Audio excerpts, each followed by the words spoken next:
حضور داتا گنج بخش رحمت اللہ علیہ سن 400 ہجری میں دنیا میں تشریف لائے. آج 1444 ہے، 1000 سال پہلے. آپ کا نام پاک علی اور والد صاحب کا نام عثمان ہے.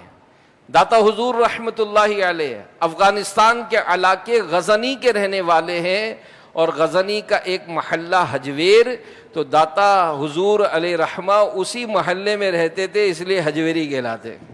سبحان اللہ. آپ نجیب الطرفین یعنی حسنی حسینی سید ہیں، اور ابتدا ہی سے بڑے نیک پارسا، عبادت کرنے والے اور علم دین کا بہت شوق یعنی انٹرسٹ رکھنے والے تھے. داتا حضور رحمت اللہ علیہ نے علم دین سیکھنے کے لیے عراق، شام، لبنان، آذربائیجان، خراسان اور ترکستان وغیرہ کئی ممالک کا سفر کیا، اور اس وقت کے بڑے بڑے علماء اور بڑے بڑے صوفیاء کرام سے آپ نے علم سیکھا. یہاں پر یہ بھی درس ملتا ہے کہ آج تو بہت سہولتیں ہیں، علم سیکھنے کے لیے کوئی اتنے طویل سفر نہیں ہوتے، لیکن آپ سوچیں کہ اس وقت جو اتنی ٹرانسپورٹ نہیں تھی، اتنے وسائل نہیں تھے،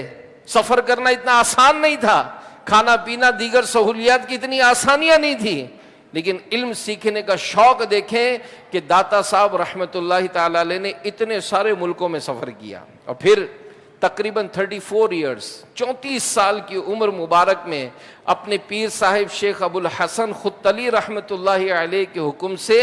لاہور تشریف لائے، اور یہاں کیا نیکی کی دعوت، اس کو عام کیا، دین اسلام کو پھیلایا،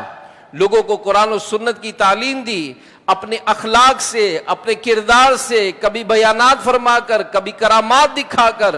بے شمار کافروں کو مسلمان کیا. جو پہلے مسلمان تھے